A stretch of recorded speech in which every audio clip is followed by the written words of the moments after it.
commits the cardinal sin of what a live album should not do, and that is fade songs out.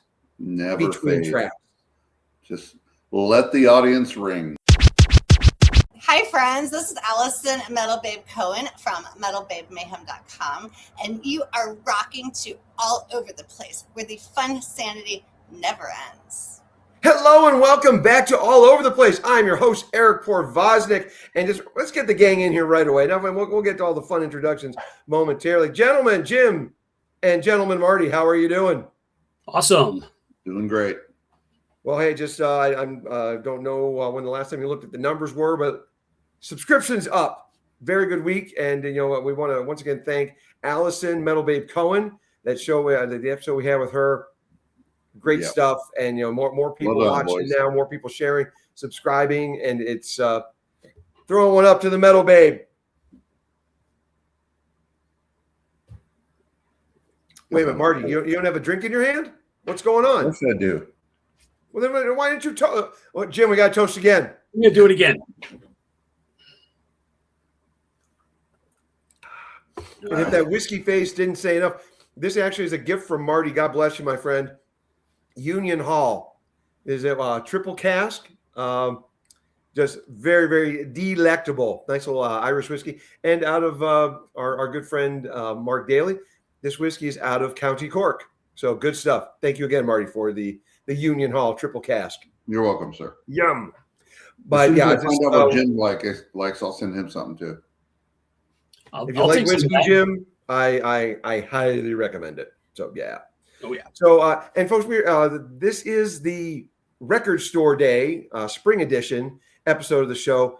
Nick Bohr was supposed to be joining us in studio. Something came up. He is not going to be with us in studio, but later on in the week, he is going to have a video for us, and we'll be sharing that. And he's got a lot of cool stuff. Actually, when I talked to him earlier today, he is very excited about just all the very cool and unique things that are going to be available this Record Store Day. And that's going to be coming up this Saturday, the 18th of April, across the country and around the world. And I also, on that note, from a global standpoint, want to send a shout out. This is via the Chipster Camp to Honeymoon Suite. They are also serving as the Vinyl Record Store Day ambassadors north of the border up there in Canada. So make sure you check that out up there in the Great White North, And thank you, Chip, for sharing that information with us. That Honeymoon Suite Record Store Day ambassadors this year. Love it. Throwing it up to the New Girl Now crew.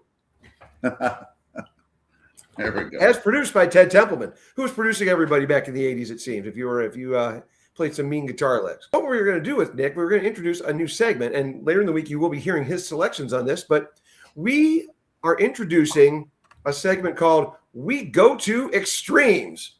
And instead of a threefer, we're just going to narrow it down to 1 and 1. We're going to be taking our favorite album. This week we're doing albums. Or later on we'll be doing like our actor or actress or movie director, whatever it may be. And we're going to take our favorite and our least liked in this particular topic. So, Marty, you're wearing the awesome Aussie shirt. So why don't we have you go first on this one? You got it. All right. Well, as you would have guessed, my selection is not Ozzy. He can do no wrong. He's infallible. He can do no wrong. To the theists on the panel here, he's a lowercase god, in my estimation. You can do no wrong. I got you. There's the Diary of a Madman. I got you. Yeah, he can do no wrong. He can do no wrong. So, unless you're a bat, unfortunately. Mine is a band that I really, really love. Loved most all of their stuff, and even some off of this album. But the band is Rush. I love. Oh, Rush. it's a good thing Kathy's not here. Well, apologies to Kathy. I do have a least favorite, and I'm guessing she would understand why and maybe concur. I don't know. But let's start off with my favorite. My favorite Rush album is kind of obvious, and I may have said it previous times in the show. It's kind of a lot of people's picks. It's 2112. Song after song after song after song. And there's lots and lots of albums that Operation Mindcrime comes to mind. they take you on a journey, but I don't think any have done it to this extent. To me, this is the masterpiece. You get everything you need in it, and it just, I can't tell you how many times I just put on some headphones and listen to the whole thing all the way through, and just it just seemed to, the time flies because it's so good. Actually, I'll just go ahead and say it. There may have been a time that I was by myself in my room with some good headphones and some psychedelics. It doesn't make it worse. I'll tell you that much. It was fantastic. I had that and Fair Warning. It was a good night. Anyway, so I love 2112. I'm not telling anybody anything they haven't heard before. 2112 is great. It hits you in the face, walking in the door, and it just keeps just handing out bangers all the way to the end. So love that album. It's fantastic in most every way it can be. Sadly, Rush is not lowercase g. They're just a band, and they're great. And they did have an album that I think a lot of people would be maybe didn't dig it as much. I'm sure a lot of people loved it because it was a bit of a change. It was a kind of in that genre of the kind of more of a new wave type sound. And it is, you probably figured it out by now, it's Hold Your Fire. It's funny, I've only been to, I've seen Rush 2 times, and Hold Your Fire was one of the tours.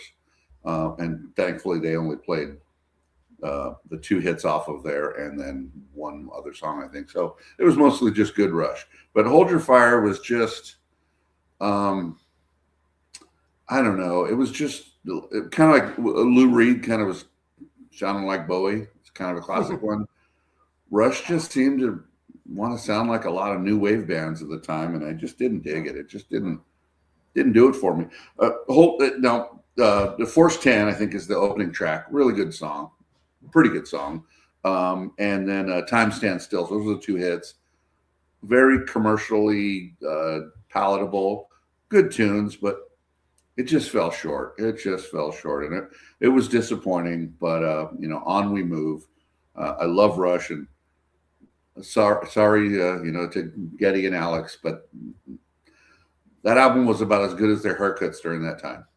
I'll say that. The 80s was not kind in a lot of people's general opinions from 70s output that they had. So yeah, it's kind of makes sense. I don't know if it was bad music or not, but I sure didn't like it. Subjective. Well, you brought up Queensryche, and then they were. I almost went with them with Rage for Order as my favorite, far and away, and no slight to Mindcrime or Empire, and then my least favorite being here in the Now Frontier, New Frontier, Now Frontier, here in the Now Frontier. Yeah. Wow. Anyway, but that was just an honorable mention. So, but yeah, if you bands that set very lofty standards for themselves, and Rush, without a doubt, is one of those bands. Yeah, you make a medium album, everybody knows it. All right, Jim, and anything, because you're a Rush guy. What's your take on Marty's calls there? Oh, I think there's no question about it. 2112 is just about the pinnacle of their musical output. I mean, they're fantastic. I mean, so I've gotten in trouble for liking the radio hits before, but I'm going to have to go with Moving Pictures as my personal favorite. But, it's my second favorite. Just about everything they do is great. And it just happens to have the best collection of the songs I like. But yeah, no question about it. 2112 is a great pick. Master. Cannot argue. And then with Hold Your Fire on the opposite end of the spectrum, where do you go there? Because those first 2 songs are fantastic, and Amy Mann, right place, right time with just her talents as a singer and popularity at the time. But after that, that album fell short. Yeah, I'm not a big fan of Hold Your Fire. It's listenable, but it's not among their best work for sure. So it's okay. Yeah. I'll listen to it on a rainy day if I got nothing else to listen to, but no, it's certainly not near the top of my list for Rush album. And thank you, Marty, for not going after Test for Echo, which I know a lot of Rush fans shit on, but I like that album. That's the first album where Getty's balls dropped. But anyhow. I didn't love that one, but I didn't dislike it. It was pretty good. Jim, we're going to skip on over to you now for your Going to Extremes. Okay, so Marty may not be wearing the shirt of the band he picked, but I am, because I'm picking the Man in Black, Johnny Cash. Ah, all right. So for my favorite, are we doing best or favorite? It's favorite, right? However you want to define it. Yeah. Okay. It's kind of both for me, but so honorable mention is going to be for American Recordings. That's the one he did back in the 90s. It was a solo acoustic album. Absolutely amazing album. It was just him and acoustic guitar doing I think 16 tracks out of his cabin, and they're absolutely amazing. It's the intimacy of it. It sounds like he's just sitting in a chair next to you singing to you, and it's just the two of you together, and I love it. So that is an absolutely incredible album. But my all-time favorite has to be, I've mentioned this one before, and I love it. It's one of my all-time favorite albums, Live at Folsom. It's legendary, it's iconic, and it's truly an amazing listen. And just all the way through, there's a few tracks that aren't fantastic, but just the experience of it all the way through. It's a lot of his best music. Really having that volume up and listening to not only the music, but all the interactions and what you hear in the background, the crowd. You can hear all the prison sounds in the background. It just feels like you're there with him in this prison singing to these guys, and they're just hooting and hollering, having a great time. And everything he's saying is getting right to them, touching them right in their souls. And it's just an absolutely amazing album. And I love it, and I never get tired of it. So, talk about a lofty height, both of those. And so, where are you going to the bottom of Mr. Cash? See, that's the hard part, because it's Johnny Cash. The guy's got like 150 albums if you count all the compilations, and there really aren't a lot of bad ones. I mean, he really had that special magic where he could take anything, be it a original or a cover, and just make it something listenable, if not awesome, but usually awesome. But anyway, so this is kind of the only. What's that? Make up your mind, dude. All right. So yeah, this is probably the only album on his, I would call, maybe not bad, but mid. But he did an album in the 60s called Everybody Loves a Nut, and it's a comedy album. Johnny Cash could actually be pretty funny, but he had a good sense. He had a good variety show with He had a Jim great Carter. sense of humor. I mean, going back to the Live at Folsom, when he just gets on there and goes, "We're recording this live, so you can't say hell or shit or anything like that." Hilarious. But sometimes he tried a little bit too hard, especially when he was on the pills a little too much. And so he put this album out of novelty songs, and there's a couple good tunes on there. Dirty Old Egg Sucking Dog, I love that one, especially now that I have a hound dog. I get why he made an entire song dissing them. I love my dog, don't get me wrong, but it can be a pain in the ass. And of course, the one on the right was on the left. It's a kind of a political song, but it's more about how politics and performing arts really don't mix. So it's a really fun tune. But he just has a lot of tunes on there that are just not great. I mean, Cup of Coffee, where he's just mumbling through the whole thing and asking for a cup of coffee, and just a bunch of these just kind of cheesy novelty tunes that are not that much fun to listen to. So you know what year that was? 66. 66. Yeah. Yep. Nothing good ever happened before 67. Especially if there are a lot of popular comedy albums at the time, so maybe Johnny felt he had to keep up with the Bob Newharts and then the Bill Cosbys. So yeah, or he just needed the money, whatever. But Everybody Loves a Nut. It's just a song about crazy people in your family, which kind of funny, kind of relatable, but just not a good song and not worthy of the Man in Black. I'm sorry. But bound to happen eventually. Like I said, with all those albums, one of them is bound to be, and just like with Rush, high standards. You're gonna find ones in the collection that don't quite match. Yep. My love for the man is not diminished. He's awesome. He's amazing. But yeah, that album is just kind of a miss. So had to throw that in there. Marty, anything to say there? I almost agree with them. I prefer the acoustic album a little better, but they're both great. But yeah, that I remember the old man had it. Well, I have all his vinyl right here. He had it. I don't have it anymore, and I just remember it seemed kind of goofy. I agree with Jim. I didn't dig it that much. Yeah, he's an infectious dude, and it didn't really come across like very much. Well, to bum a line from one of his contemporaries' grandsons, Hank III, of course, Hank Williams, it must have been the pills he took. You alluded to it earlier, Jim. Could have been that. That would be my best guess Yeah. to explain that album. What was that, Marty? Whoa. What was that one? Hang on. I'm going to make a big screen there. Hold on. Keep it up there. Hank Williams. Oh, man. Actually, that's the better picture. There you go. Nice. All right. Well, for my pick, I've got a couple of just because I've got this massive vinyl collection I like to dig into. But I could have done some shooting of Fish in a Barrel and gone with Jay Giles Band, the high point for me for them. Tight, very tight nod over Freeze Frame with Bloodshot. Love that album. Fantastic album. But going to the other end of the extreme, this is Fish in a Barrel. You're getting great title. You're getting even while I'm getting odd. But it was their first album after Peter Wolf left, and Seth Justman is no Peter Wolf in the lead singer or frontman department. So, but that's too easy, much too easy.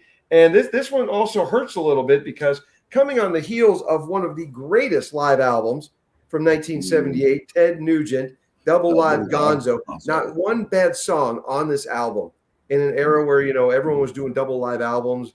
Peter Frampton, Bob Seger, Jay Giles Band doing my favorite live album with Ain't Nothing But a House Party. No, that's not the one. It is Blow Your Face Out. That's the great album, the live album, double live album. But this album is so good, and this album, again, great title, Intensities in 10 Cities, but this is the perfect example of what a live album should not sound like. It's only 3 years, coming after 3 years after Double Live Gonzo, and not even a cover of one of my favorite Motown classics, Land of a Thousand Dances, which Jay Giles Band does a lot better on the Showtime album. But this is weak, and it commits the cardinal sin of what a live album should not do, and that is fade songs out between tracks. Just let the audience ring. Thank you. Yep. Lame. But those are just lesser knowns in my, I guess, honorable mentions camp. But I'm going to go with the my extreme. I'm going to start at the bottom. And this is a band I adore and have since I first heard them back on MTV back in the early 80s. And God bless them for, not resting on their laurels in the 21st century. And they've had some good stuff this century, notably their self-titled, which I believe came out in 2012 or 13. And their covers album, was really good. But Def Leppard, their last album from 4 years ago, Diamond Star, Halos, no. It's like it's a double album, which double shit. Easy to do these days, but because compressing space.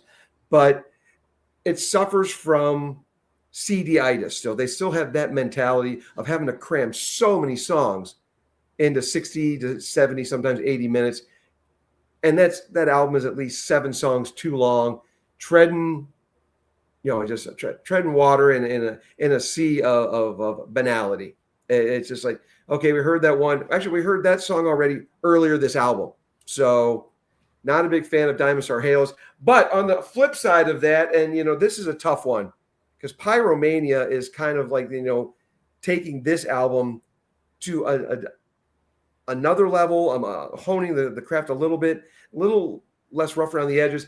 But High and Dry is Def Leppard at their hard rock. And it's not a metal band. And I know a lot of people like On Through the Night, and they're part of that new wave of British heavy metal scene. It's a great album, don't get me wrong. But this, to me, Mutt Lang came on board, and before he got too over dabbly and overly formulaic with these guys, I'm making up words now, I know, Marty, but this album just list the songs front to back. Please do. Let It Go, another hit and run. Yes. High and Dry Saturday Night, Bringing on the Heartbreak, Switch 625, the instrumental coming out of Bringing on the Heartbreak.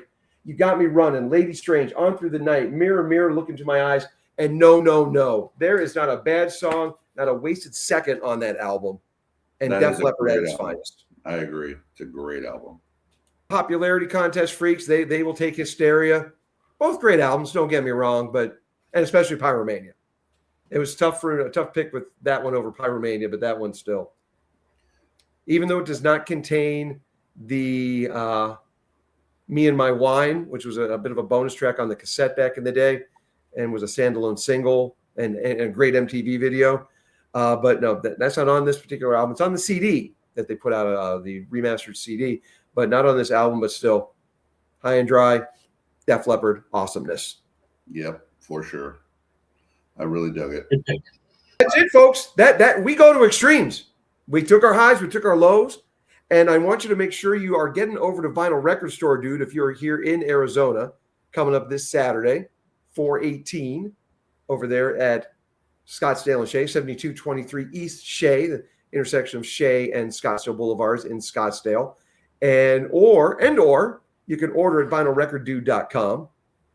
And Nick Bohr is going to be on a little bit later in the week to tell us what his extremes are with a particular artist, and also going to be showing off some of the goodies that are going to be available all across the country and at his store on vinyl at Vinyl Record Dude on Record Store Day.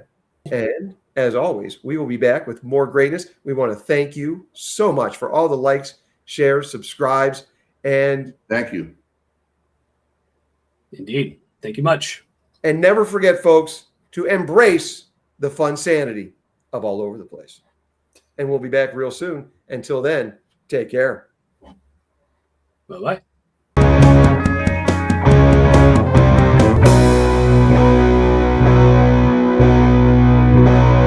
All Over the Place, where the fun sanity never ends.